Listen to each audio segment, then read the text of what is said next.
राधे राधे भक्तजनों, अब आप सुनेंगे सूर्या देव की व्रत कथा। द्वारिका में भगवान श्री कृष्णा के 1,80,000 पुत्र थे।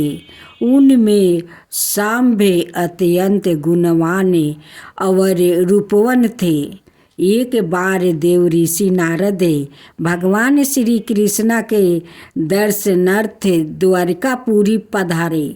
उन्हों देख कर सब यादव कुमारों ने प्रणाम करके उनका सम्मानित किया, किंतु सांब ने अपने सुंदरता के गर्व से उन्हें प्रणाम नहीं किया, अपितु उनकी वेशभूषा को देखकर हंस पड़े। सांब का यह अभिनय देव ऋषि को अच्छा नहीं लगा। उन्होंने भगवान कृष्णा से इसकी शिकायत की।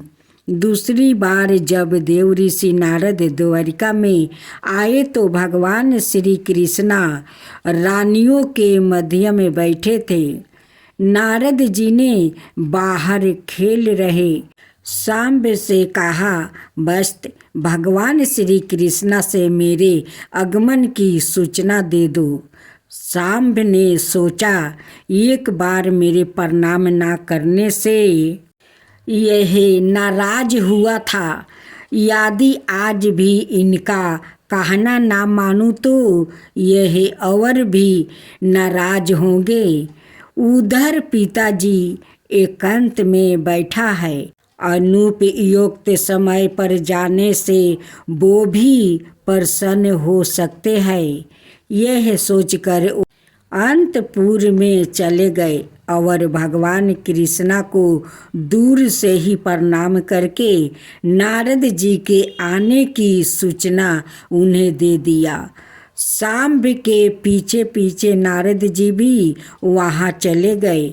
नारद जी ने रानियों के मन की विकृति तार कर भगवान से कहा, सांब के अतुल्य सुंदर से मोहित होने के कारण इनमें चंचलता आ गई है। यद्यपि सांब भी माताओं को अपनी माँ जाम्बवती के दर से ही देखते हैं, तथापि दुर्भाग्यवश भगवान श्री कृष्णा ने कुष्ठ रोग से आक्रांत होने का श्राप दे दिया। इस घृणित रोग के भय से सांब कांप गया और भगवान श्री कृष्णा से प्रार्थना करने लगा। भगवान श्री कृष्ण ने पुत्र को निर्दोष जानकर दुर्दैववश प्राप्ति इस रोग से मुक्ति के लिए काशी जाकर सूर्या की आराधना करने का आदेश दिया। सांब ने काशी पहुंचकर भगवान सूर्या की आराधना की और एक कुंड बनाया। भगवान सूर्या के आशीर्वाद से सांब शीघ्र ही कुष्ठ रोग से मुक्ति हो गया। जो पुरुष रविवार को सांब कुंड में स्नान करके सांभा द्वितीया की पूजा करता है, वो रोगों से पीड़ित नहीं होता है। रविवार व्रत का था और ब्राह्मण ब्राह्मणी का खूब सुंदर एक कथा। इस कथा को आप जरूर श्रवण करें। सूर्या भगवान का कृपा से आपका घर धन धन से भर जाएगा। रवि देवता भी आप पर बहुत प्रसन्न होंगे और आपको सारे मनोकामना पूरा कर देंगे। सूर्या भगवान और ब्राह्मण की कथा। एक गांव था, उस गांव में एक ब्राह्मण और ब्राह्मणी रहा करते थे। ब्राह्मण देव बहुत कोरिया था, वो काम करना नहीं चाहते थे। वो बस सूर्या भगवान को पूजा करता और जाकर घर के अंदर सो जाता। ब्राह्मणी कहती कि हे ब्राह्मण देव, अगर आप बाहर नहीं जाएंगे तो काम कैसे करेंगे और हम लोग का भोजन कहाँ से आएगा। आप बाहर निकलेंगे तभी तो काम मिलेगा, तभी तो आप काम करेंगे। तभी तो हम लोग का पेट भरेगा। आप बाहर नहीं निकलेंगे तो काम कहाँ से मिलेगा। आप जाइए बाहर, कुछ काम ढूंढ कर लीजिएगा। ब्राह्मणी ब्राह्मण को कहते कहते थक गई थी। एक दिन उनकी बहुत मन में दुख था। वो कहती है कि हे ब्राह्मण देव, अगर आप कोई काम नहीं करेंगे, आप काम नहीं करना चाहते हैं तो एक काम कीजिए। जो तालाब में आप रोज जाकर स्नान करते हैं, सूर्य भगवान को अर्घ देते हैं, चलिए हम दोनों चलकर उसी तालाब में अपना प्राण त्याग देते हैं। नहीं हम लोग रहेंगे और नहीं आपको काम करना पड़ेगा।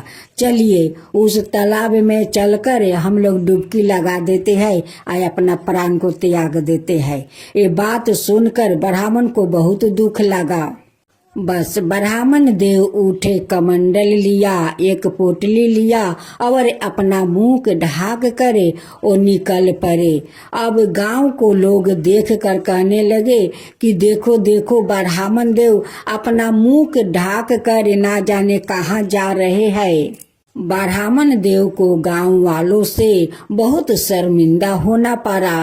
वो अपना मुंह ढाक कर वो सीधे जंगल के तरफ चल पड़े। जाते जाते देखा एक छोटा सा तालाब है, एक पीपल का पेड़ है। वो वृक्ष वो सूख गया था, तालाब में थोड़ा सा जल था। ब्राह्मण देव उसी पीपल का पेड़ के पास जाकर रहने लगे और उसी तालाब से कमंडल में जल लिया कर वो सूर्य भगवान को जल का अर्घ देने लगे। वो जल वहां से पीपल का वो शिखर से होकर उस तालाब में जाता है। जैसे जैसे ब्राह्मण देव वो सूर्य भगवान को जल को अर्घ देते थे, वैसे वैसे पीपल का पेड़ हरा होते जाते थे। देखते देखते पीपल का पेड़ तो हरा भरा हो गया, तालाब जल से भर गया, पानी एकदम पुलिसकार हो गया। उसमें सूर्य भगवान को छवि देखने लगा। सूर्य भगवान को उस ब्राह्मण का श्रद्धा भक्ति देख कर सूर्य भगवान को उन पर दया आता है। सूर्य भगवान कहते हैं कि हे ब्राह्मण देव, मैं तुम पर बहुत प्रसन्न हूँ, तुम कुछ वरदान मुझसे मांग लो। जब ब्राह्मण इधर उधर देखते हैं तो कोई आदमी नहीं दिखाई देता है। ब्राह्मण देव कहते हैं कि ये आवाज कहाँ से आ रहा है, कोई तो यहाँ पर है नहीं, यहाँ पर एक पाखी पंछी नहीं है, ये आवाज कहाँ से आता है। इस आवाज को सुन सुन कर ब्राह्मण देव को अंदर में डर समा गया। ओ तब ब्राह्मण देव सुन सुन कर सुखाने लगे। कहते हैं कि इस पीपल का वृक्ष में लगता है कोई भूत पिशाच है, वो ही बोल रहा है। एक दिन ब्राह्मणी को मन नहीं माना। वो ब्राह्मण को ढूंढते ढूंढते उस जंगल में पहुंच जाती है जहां ब्राह्मण देव वो पीपल के वृक्ष के पास रहते थे। जब ब्राह्मणी को नजर पड़ा ब्राह्मण पर तो कहती है कि ब्राह्मण देव तो घर से निकला था, हाटा गाटा था, अब ब्राह्मण देव को क्या हो गया कि इतना दुबला पतला हो गया है। ब्राह्मणी ब्राह्मण देव से पूछती है कि हे ब्राह्मण देव, आप तो घर से आए थे तो बहुत स्वच्छ थे, हटे घटे थे, अब आपको क्या हो गया है कि आप इतना दुबला पतला हो गए हैं। ब्राह्मण देव कहते हैं कि क्या कहूँ ब्राह्मणी, जब मैं इस तालाब में स्नान करता हूँ, सूर्य भगवान को अर्घ देता हूँ, तभी आवाज आता है कि हे ब्राह्मण देव, मैं तुम्हारा श्रद्धा भक्ति देखकर मैं बहुत प्रसन्न हूँ। तुम मुझसे कोई वरदान मांग लो। यही बात रोज सुनता हूँ, यही बात को सुन सुन कर मैं इतना दुबला पतला हो गया हूँ। लगता है कि इस पीपल का वृक्ष में कोई भूत पिचास है, वही ये बात बोल रहा है। ब्राह्मणी तो बहुत चालाक थी, वो झट देखकर समझ जाती है कि ये तो कोई भूत पिचास नहीं है, ये तो साक्षात सूर्य भगवान उन्हें वरदान देने को कह रहे हैं। ब्राह्मणी कहती है कि हे ब्राह्मण देव, वो कोई भूत पिचास नहीं है, वो तो साक्षात सूर्य भगवान है, जो कि आपका श्रद्धा भक्ति देखकर आपको कुछ देना चाहते हैं। तो आप क्यों नहीं मांग लेते हैं? ब्राह्मण देव कहते हैं कि हे ब्राह्मणी, मुझे तो कुछ मांगना आता नहीं है, मैं कैसे मांग लूं? ब्राह्मणी ब्राह्मण देव से कहती है कि जब आप काल सूर्य देव को अर्घ देंगे और जब ये आवाज आएंगे तो सूर्य देव से यही कहना कि हे सूर्य भगवान, अगर आप मुझ पर प्रसन्न है तो मुझे 9 खंड का महल दीजिए। महल के अंदर सोने के पलना, पलने में परपोता, दास दासियों, धन दौलत।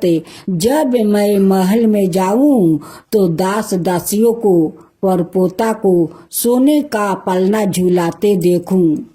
जब सुबह हुआ तो ब्राह्मण देव तालाब में स्नान किया। सूर्य भगवान को अर्घ देते समय सूर्य भगवान से कहते हैं कि हे सूर्य भगवान, अगर आप मुझ पर प्रसन्न है तो मुझे 9 खंड का महल दीजिए।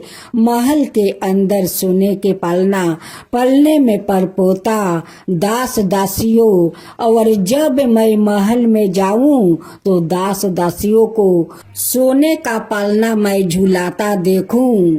तब सूर्य देव कहते हैं कि हे ब्राह्मण देव, आप तो देखने में भोले भाले लगते हैं, बड़े सीधे साधे लगते हैं, लेकिन आप तो एक बार में सब कुछ मांग लिया। सूर्य भगवान कहते हैं कि ठीक है ब्राह्मण देव, जो आप मांगा है वो सब कुछ आपको मिल जाएगा। कहकर सूर्य भगवान अंतर ध्यान हो गए। जब ब्राह्मण देव अपना घर लौटते हैं तो जाकर देखते हैं कि झोपड़ी के जगह तो इतना बड़ा 9 खंड का महल है। अब तो ब्राह्मण देव पहचान नहीं पाते हैं। एक दासी उस महल से निकलती है, उस दासी से पूछते हैं कि अच्छा बहन बताओ, तो यहाँ पर एक टूटा सा खेर का घर था, उस घर में मेरी ब्राह्मणी रहती थी, वो ब्राह्मणी कहाँ गई? वो दासी कहती है कि मुझे पता नहीं। वैसे ही ब्राह्मणी उस महल से सजे धजे उस आभूषण में निकलती है। कहती है कि हे ब्राह्मण देव, ये आपका ही महल है, आपका ही ये भक्ति का फल है, जो सूर्य देव आप पर प्रसन्न होकर ये 9 खंड का महल दिया है। ये सारे धन दौलत, ये सारे दास दास आपका ही भक्ति का फल है। सूर्य देव आप पर बहुत कृपा किया है कि आपको इतना सारे धन दौलत 9 खंड का महल दिया है। उसी गांव में एक राजा था। जब राजा का पता चला कि उस ब्राह्मण को रातारात्री 9 खंड का महल, इतना सारे दास दासी धन दौलत कहाँ से आया, राजा अपना नौकर से कहता है कि जाओ ब्राह्मण को बुला कर लाओ। नौकर आता है और कहते हैं कि हे ब्राह्मण देव, आपको महाराज जी बुलाया है। ब्राह्मण देव राजा को दरबार में जाते हैं। राजा कहते हैं कि हे ब्राह्मण देव, काल तो तुम्हारा घर में एक दाना भी नहीं था, रहने को घर भी नहीं था, और राताराती इतना बड़ा महल, इतना धन दौलत, दास दासी, ये सारे कहाँ से आ गया? कहीं तुम चोरी डकैती तो नहीं किया, कहीं किसी को धन तो नहीं लूटा कि राताराती इतना बड़ा आदमी बन गया। तब ब्राह्मण देव हाथ जोड़कर कहते हैं कि नहीं महाराज, ये तो सूर्या भगवान का कृपा है। उन्हीं का कृपा से तो ये सारा धन दौलत महल है, उन्हीं के कृपा से तो सब कुछ हुआ है। तब राजा कहते हैं कि ऐसा बात है तो हे ब्राह्मण देव, मेरा तो कोई संतान नहीं है। इतना बड़ा महल तो है, धन दौलत है, सब कुछ मेरा पास है, लेकिन मेरा कोई संतान नहीं है। आप मुझे भी सूर्य भगवान को पूजा विधि बताइए, मैं भी करूं। ब्राह्मण देव कहते हैं कि हे राजा सुनिए, मैं बताता हूँ। आप रविवार के दिन उठ कर सुबह स्नान कीजिए, सूर्य भगवान को अर्घ दीजिए, उन्हें भोग लगाइए, एक समय आप भोजन कीजिए। आप पर सूर्य भगवान जरूर कृपा करेंगे। आपका महल में बच्चों को किलकारी जरूर गूंजेगा। उस राजा ने ब्राह्मण को कहे अनुसार ओ रविवार का श्रद्धा भक्ति से सूर्य भगवान को पूजा किया। कुछ दिन के बाद रानी गर्भवती हो जाती है। जब 9 महीना पूरा हो गया तो रानी खूब सुंदर एक पुत्र को जन्म देती है। अब तो राजा का महल में खुशी का ठिकाना नहीं है। बहुत सारा बधाइयाँ बाजने लगे, राजा बहुत सारा दान करने लगे। उस राजा ने सारे गांव में ढिढोरा पिटवा दिया कि आज से रविवार के दिन सभी ने स्त्री पुरुष सूर्य भगवान को श्रद्धा भक्ति से पूजा करे। सूर्य भगवान सभी को खुशियाँ भर देंगे। उस दिन से सारे गांव वालों हर रविवार को व्रत करने लगा। तो हे सूर्य भगवान, आप जैसे उस ब्राह्मण को धन दिया वैसे ही सबको देना। जो कहानी कहे, हुंकार भरे, जो सुने, उन सब के ऊपर कृपा करना। हे सूर्य भगवान, सबके ऊपर कृपा करना। सूर्य भगवान की जय हो, सूर्य भगवान की जय हो।